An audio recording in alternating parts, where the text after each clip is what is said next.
Now, sometimes I talk really big numbers on this channel, like how I made just shy of $10 million last year in 2021.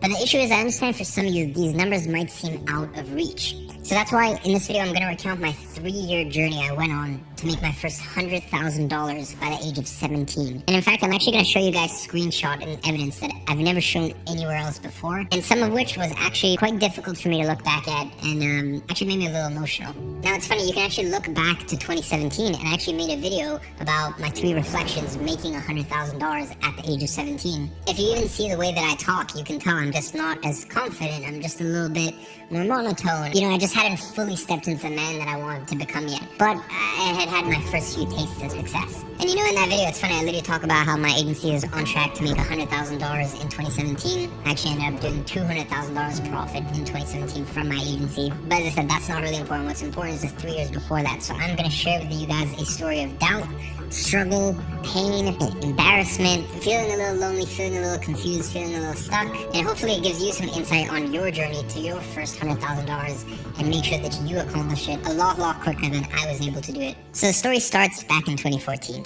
Instagram was starting to pop off, and there were tons of luxury Instagram accounts sprouting up. And I was actually following all of these pages, as well as lots of motivation and quote accounts as well. And I remember between the periods of 2014 to 2016, these were massive. Now, towards the end of 2014, I started an Instagram page called Fuck the Norm. Now, obviously, you guys can understand why I spelt it that way. I couldn't, spell it the way that I wanted to spell it, but yeah, that's what I ended up calling the account. And the funny thing is, it's actually still live on Instagram right now, so you can go to the page and see it. Like, that was actually me writing it, and a lot of you guys, if you want to get sort of an entryway into my mind at the age of 14 and 15, like I was visualizing, manifesting. I knew this is what my life was going to be. I just hadn't stepped into that life yet. My reality hadn't caught up to my thoughts yet. But anyways, back to the main point. What I was doing towards the end of 2014 and basically, most of 2015 was I was actually growing Instagram pages. I was selling promotions to other Instagram pages or e-commerce brands, and then I was growing the pages to a point, and then I would eventually sell them. And actually back in the day, I was in many Telegram groups, and there was Telegram groups for basically buying and selling or selling promotions, etc. So I started off with that first Instagram page at the end of 2014, and for me, that wasn't really so much business. Like, I just saw that as sort of like a reflection, as a journal, like anonymous journal to myself. And then a few months in, eventually one day someone actually reached out to me and was like, hey, I'd like to buy a promotion on your page. And that is how I kind of got into that whole world. So I sold a promotion, and then I got added to these Telegram groups, etc. And then I actually started a few other pages side by side with it. And if you guys remember, this around the time that stuff like Movement was really popping off, and the way they were popping off was influencer and sort of these Instagram promotions. So for example, it was pages like mine. I never personally worked with Movement, but it was, sort of products like that I was promoting on these pages. And then I would build them up to a certain point, and then I would sell them. Now, once I started to make a little bit of money, I also actually started buying pages off people. So for example, I would buy a page that was a Porsche 911 fan page. I would take that, I would buy it for very cheap because the account wasn't worth much. I'd buy it, and then I knew that, hey, everyone in here just likes luxury in general, and they're probably following so many accounts that they wouldn't even notice if I changed the page. So I would rename the page and change it to overall general luxury page, because then it was worth more and I could sell more promotions. You can almost think about like real estate, buying something under market and then sort of fixing it up so it's worth more, renting it out, and then eventually selling it. So while I was going through old texts and stuff to sort of compile some evidence or basically some documentation to show you for this video, and I managed to just find this on my WhatsApp history when I was searching up the Instagram handle.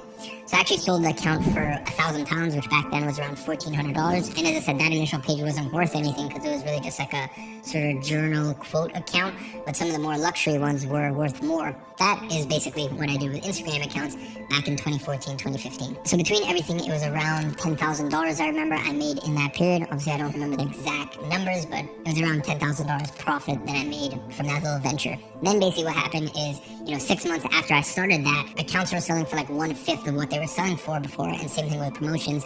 Basically what was happening was everyone was just like undercutting each other and basically just driving the costs and sort of the market rates down. So it just got super difficult, and that first sort of personal journal account was actually the last account I sold, and I decided, I'm gonna pack it in and end it here. And I think I even said that in a text thread with that person. But on another note, while I was sort of going back to find documentation or evidence or whatever for this video, and I typed in that Instagram handle on my WhatsApp conversations, I actually found something that I totally forgot about.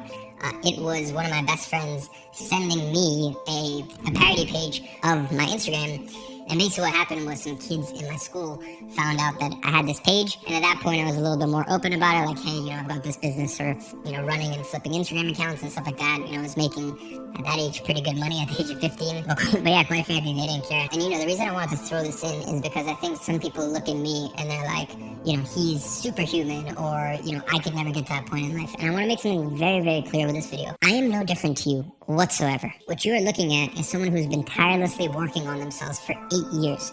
When I was 14 years old, I started reading a book every single week. That's how I was able to write such insightful things. And by the way, that was me reading a book a week. There was nonfiction, there was business, self-development, etc., etc. I'll be honest, growing up, I had no friends. Like, I was literally a loner, so I used to, basically for my birthday, I used to ask for Waterstone's gift cards for my mom so I could buy books. Like, if you went into my room, they're basically just filled with books at the age of 8, 9 years old. But I was a loner, and what else was there to do? So the reason I say all this is because if you are trying to do something and your friends are holding you back and you're getting picked on, and I never wanted to use the word bullying, like about kind of like the way I was treated in my school growing up. I don't know, I think bullying is like when someone is helpless. Like, the thing is, I've always had a absolutely zero tolerance policy for another person's opinion. Like, I was always that kid in school who, people could say whatever they want, and I said I was an absolute loner. I had no friends. I would spend my lunches alone reading, and I never cared because I knew where I was going. Everything that I was writing on that Instagram page, I knew it was going to turn reality.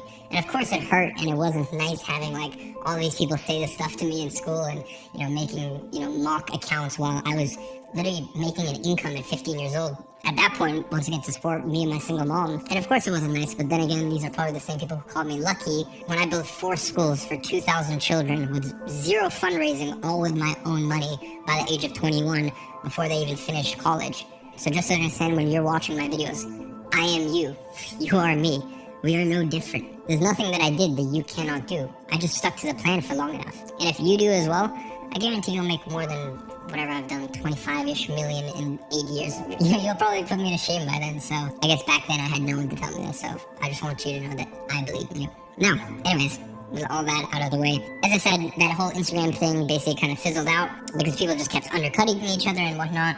Well, to me it didn't really matter because as that was going on, I started to find a new passion, and that was fitness and going to the gym and training. And it's really been a theme of my life. I get super, super into something, a hobby, a passion, whatever it is. Like, I get super obsessive with it, and it still happens even to this day. I get super obsessive with it, and then I find a way to sort of integrate it in a more healthy way into my life. And so I started training in early 2015, and I got really, really into it.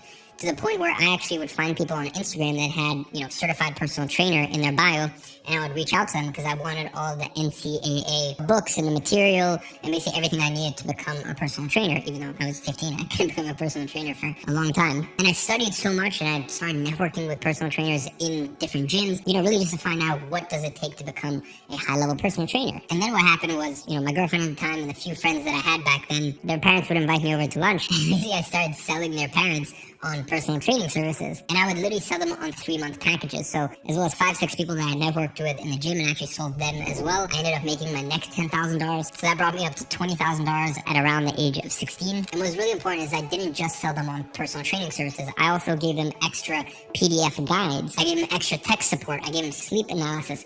I literally helped them remove more EMFs and more blue lights out of their bedroom.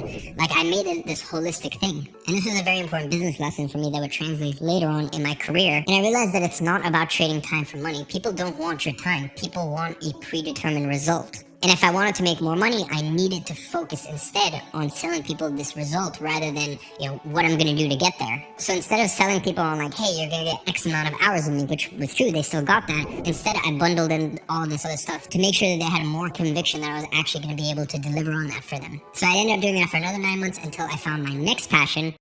Now, before we get into that, if you're wondering, hey, how do I start a business? How do I make my first $100,000 online? The video that I spent the most amount of time and probably got the most well-received this year is actually a video on YouTube, like entirely free. You don't have to click anywhere else. And in that, I basically used a matrix and an equation to assess the 6 to 7 most common money-making methods these days and basically get down to the bottom of what is actually the best using formula and actually, using a method behind it. So if you want to watch that video, if that sounds interesting, I'll leave it as the first link in the description, and as I said, you can check it out in your free time. Now, as I was starting to train my friend's pants, I actually started a YouTube channel. And I talked about the books I was reading, the workout routine I had, the things I was working on, etc, etc. And through this, I started to refine my content creation skills, and this brought me to my next venture, shooting photos and videos for people. I did this for 3 to 4 months until I made my next move. And when I made that next move,